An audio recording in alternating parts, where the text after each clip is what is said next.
Hey everyone, and welcome back to the Deep Dive. Today we're diving headfirst into continuous improvement in compliance programs. Ooh, that's a good one. It's like you wouldn't drive your car for years without ever getting an oil change, right? Definitely not. Your compliance program is kind of the same deal? It really is. Needs those regular tune-ups. Exactly. And that's what we're talking about today, continuous improvement, and we've got a ton of great sources to pull from articles, case studies, you name it. Yeah, we're going to extract the good stuff, the juicy bits of knowledge. For sure. So maybe we should start with like a simple definition. What exactly do we mean by continuous improvement when it comes to compliance? Well, the sources highlight that continuous improvement in compliance. It's not just about keeping up with the latest regulations or No, anything. it's got to be more than that. It's about gaining a strategic advantage, right? Okay, I like that, strategic advantage. You're constantly analyzing your program, like looking for potential risks before they even become a thing. That's huge. Being able to spot those risks early. Exactly. And that's what can really set you apart. Okay, I'm all about staying ahead of the game. But let's be real. Sometimes this whole continuous improvement thing can feel a little bit like buzzword bingo. You know, like what does it actually look like in practice? Oh, for sure. It's definitely more than just a trendy phrase, right? Right. It's really more of a mindset, I think. Okay, a mindset. A commitment to, always evaluating and refining your program. Got it. It's about asking those tough questions like, are our training programs actually effective? Or are we really using technology to its full potential? Those are good questions, and I guess the answers might change over time, too. Exactly. It's not a one-size-fits-all kind of deal. Makes sense. So it's not about just checking off boxes on a list. It's about being proactive and adaptable. 100%. All right, so we've got a basic understanding of what continuous improvement is. Now let's talk about why it's so important in the world of compliance. Well, one of the biggest drivers is obviously the regulatory landscape. It never stops changing, right? Tell me about it.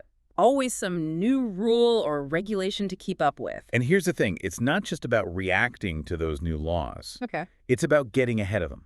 Oh, I like that. For instance, one of the articles we looked at mentions this company that used AI to analyze regulatory trends. Whoa, AI for compliance. Yeah.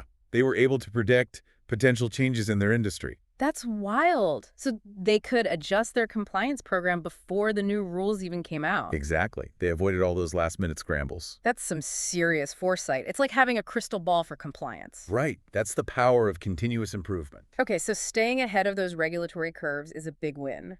What else makes continuous improvement so important? Another major factor is risk mitigation.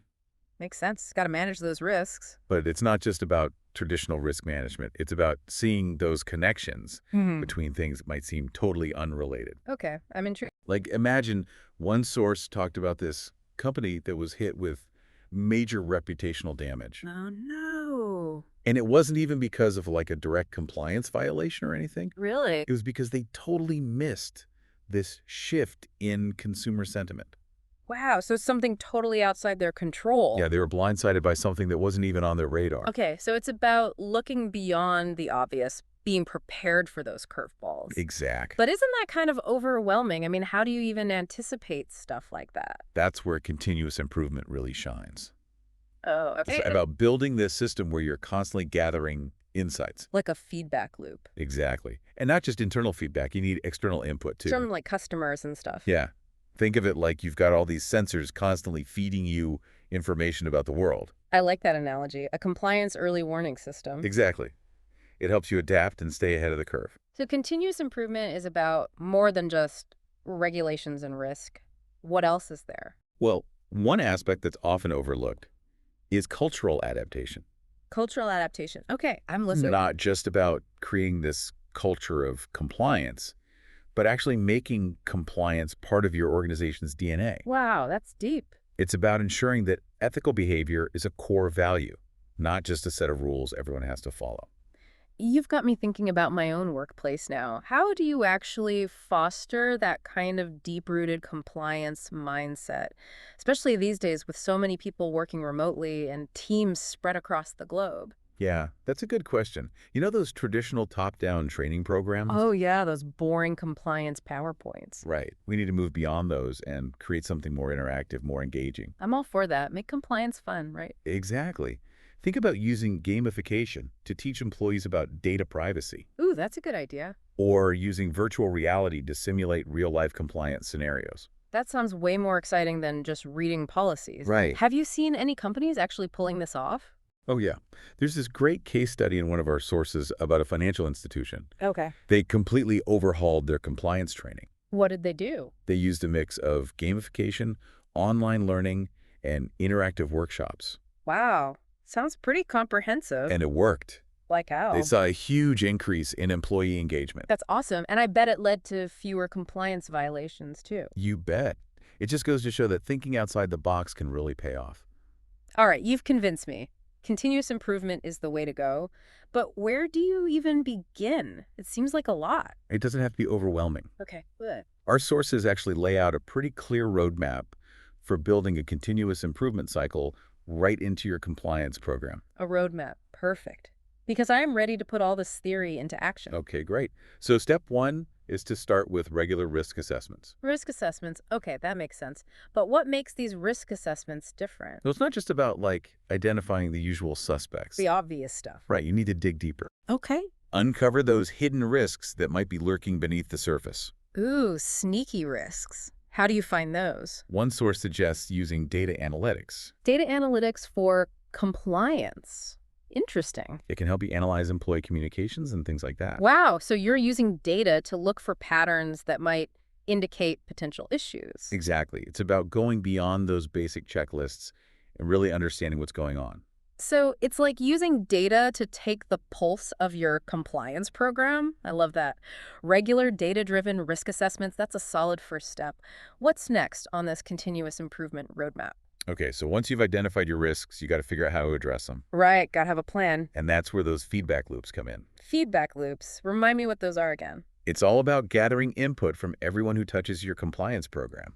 So not just the compliance team. No, we're talking employees at all levels, different departments, vendors, clients, even regulators. Wow, that's a lot of feedback. But remember, it's not just about collecting all that feedback. It's about actually doing something with it. Right, gotta turn that feedback into action. Exactly. But that sounds like a ton of information to process. How do you make sure you're actually listening to all those voices and not just getting overwhelmed by the noise? Technology can be a lifesaver here. Okay, good, because I was just thinking about that. What kind of technology are we talking about? Well, one source mentions using these AI-powered sentiment analysis tools. What do those do? They can analyze all that employee feedback you're getting and pick out recurring themes or concerns. So you can quickly see what's working and what's not. Exactly. It helps you pinpoint areas where your program might be falling short or where there's room for improvement. That's amazing. It's like having a virtual compliance assistant sorting through all that data and highlighting what's important. Yeah, exactly. And feedback loops can be a source of great ideas too. Oh, how so? Well, the employees on the front lines often have the best ideas for making things better. You're right. They see things from a different perspective. Exactly. They might have insights into how to improve processes or make things more efficient. I'm loving this feedback loop idea. Okay, so we've got risk assessments, feedback loops. What's next in this continuous improvement cycle? Okay, so this next step might make some people nervous. Oh, what is it? Audits and monitoring. Audits. I knew it. But I know they're important, so how do we make sure they're actually helpful and not just a source of stress? It's all about changing the mindset. How do we do that? Think of audits as a way to identify weaknesses and areas for improvement, not as a way to punish people for making mistakes. I like that. So it's more about guidance than punishment. Exactly. It's about using audits as a learning opportunity. Right. One source even talks about this company that actually turned their internal audits into a game. What? A game? Yeah, they made it a friendly competition between departments. That's awesome. I bet people were way less intimidated by the whole audit process. You got it. And I bet it made them more proactive about compliance, too. Absolutely. They were more engaged and more likely to spot potential issues before they became big problems. That's brilliant. Okay, so we've got risk assessments, feedback loops, and audits. What else do we need for this continuous improvement magic? Okay, so the next critical piece is employee training and awareness. Training. Yeah, that makes sense. But we've all sat through those boring compliance training sessions, right? Exactly. The ones that feel like a total waste of time. We need to move beyond those traditional check-the-box training programs and create something more interactive and personalized. I'm all about making compliance training more engaging. Any ideas? Think bite-sized learning modules that people can do on their phones. whenever they have a few minutes. Oh, like micro-learning. That's a great idea. Much easier to fit into a busy schedule. Right. And what about virtual reality simulations to bring compliance scenarios to life? That would be so cool. Right. Way more engaging than just reading policies. Exactly. And it helps people actually remember the information. Okay, I'm sold. So it's about making training relevant to employees' everyday work and delivering it in a way that's both fun and convenient. You got it. Any other creative training ideas? One source mentioned this company that revamped their training by using storytelling. Storytelling? How does that work for compliance training? They made these short animated videos with relatable characters and real-life dilemmas. That's amazing. So it's like sneaking in those compliance lessons while entertaining people. Exactly. And it worked. So stories are a powerful tool. Okay, what's the final piece of this continuous improvement puzzle? The last element is all about using technology, but not just for automation. Oh, I knew technology would come back into play, but I'm always a little overwhelmed by all the options out there. How do you even choose the right tools? Yeah, it can be a lot, but the key is to choose technologies that actually align with your specific needs and goals. So not just blindly adopting the latest shiny tech tool? Nope. You need to be strategic. And that's where a good understanding of your risks and your compliance program's weaknesses comes in. Exactly. One source even provides this great framework for evaluating different compliance technology solutions. Oh, tell me more about that. I need all the help I can get. They suggest asking questions like, will this tool help us identify and mitigate our top risks? That's a good question. Will it enhance our ability to monitor and detect compliance violations? Okay, another good one. Will it improve our reporting and analytics capabilities? Those are all really smart questions to ask. By being targeted like that, you can make sure you're investing in technology that will actually make a difference. Exactly. You don't want to waste time and money on tools that aren't the right fit. This has been so helpful. We've covered a lot of ground already, but now I'm wondering, how do you actually measure the success of all these efforts? How do you know if it's all working? That's a great question. And it's the perfect lead-in to our next topic. Ooh, a cliffhanger. I'm intrigued. What are we diving into next? We'll explore how to figure out if all this hard work is actually making a difference and what metrics you should be tracking. I'm all about seeing tangible results, so I'm excited to dive into that. Me too. Oh. We'll uncover those key indicators that tell you if your efforts are hitting the mark.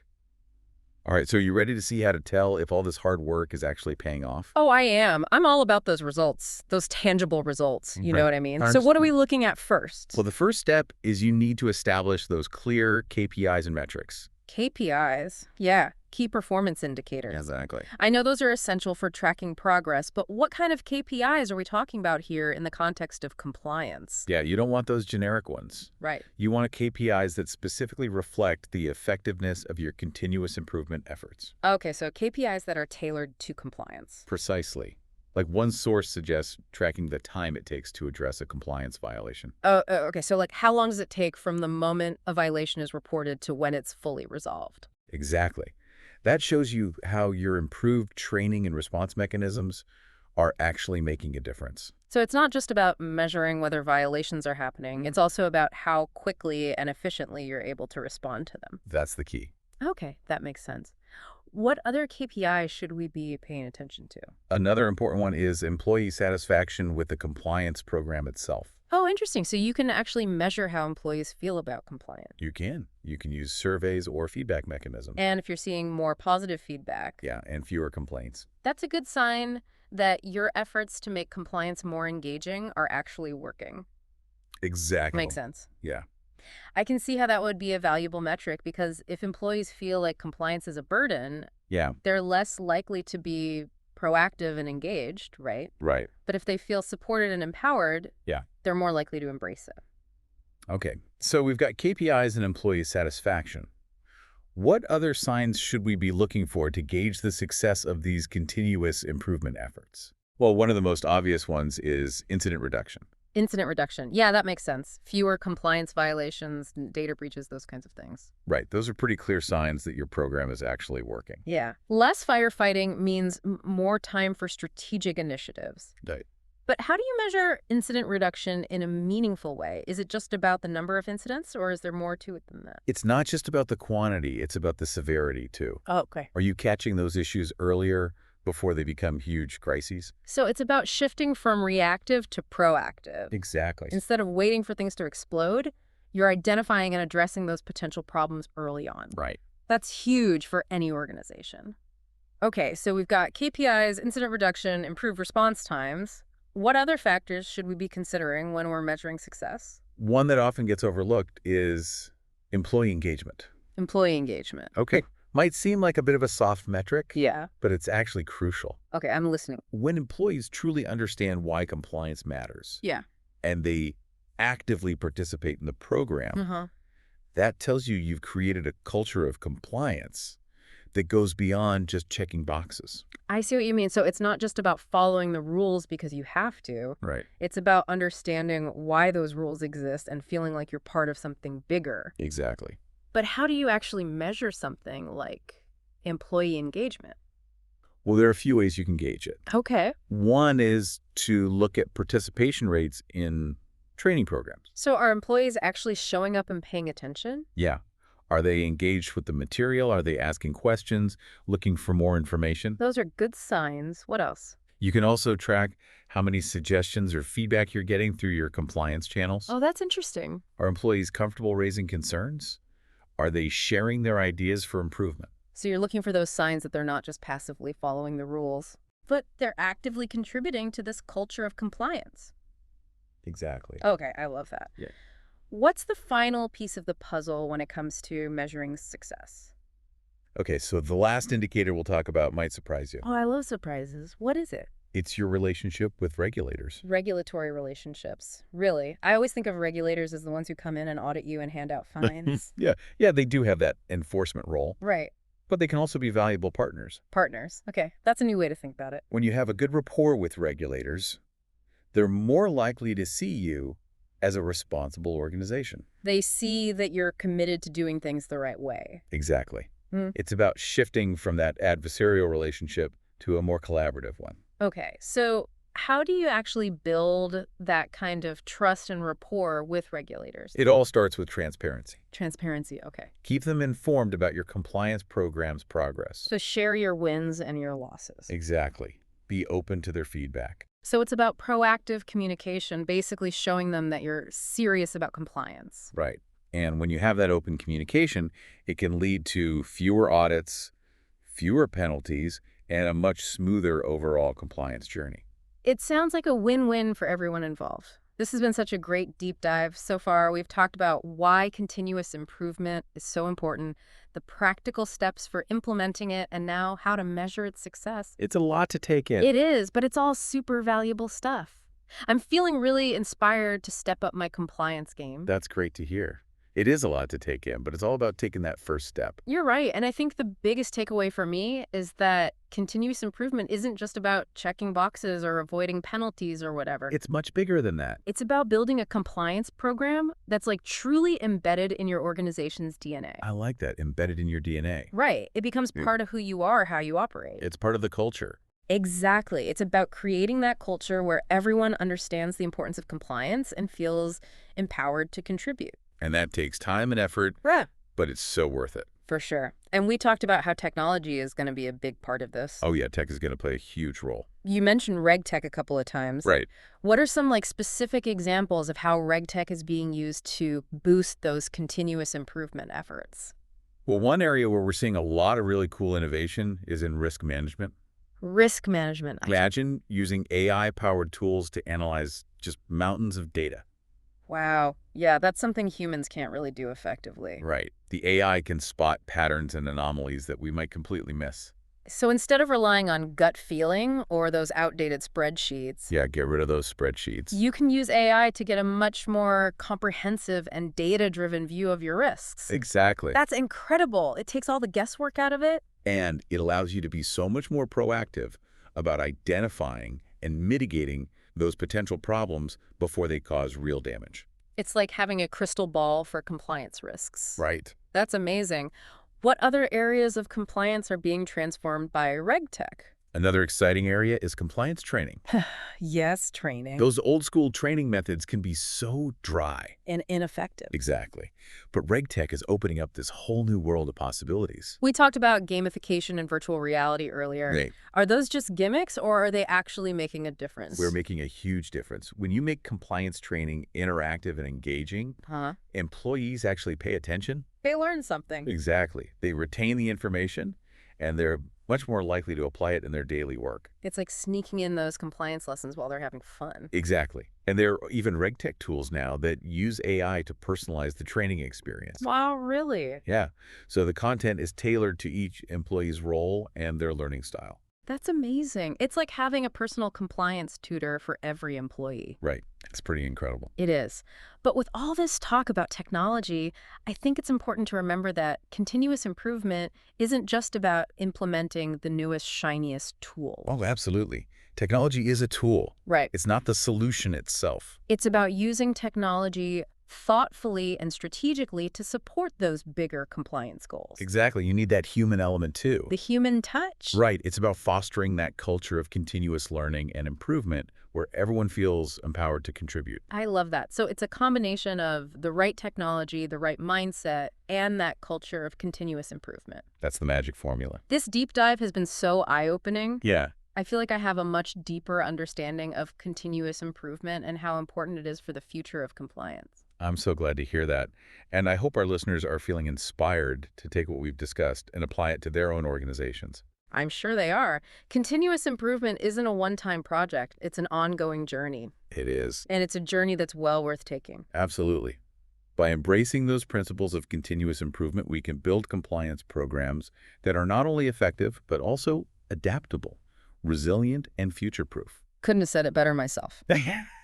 Well, that's all the time we have for today's deep dive. Thanks for joining us. We've covered a ton of ground. We did. But hopefully you're feeling equipped now to take your compliance program to that next level. And remember, continuous improvement is a journey, not a destination. Yes.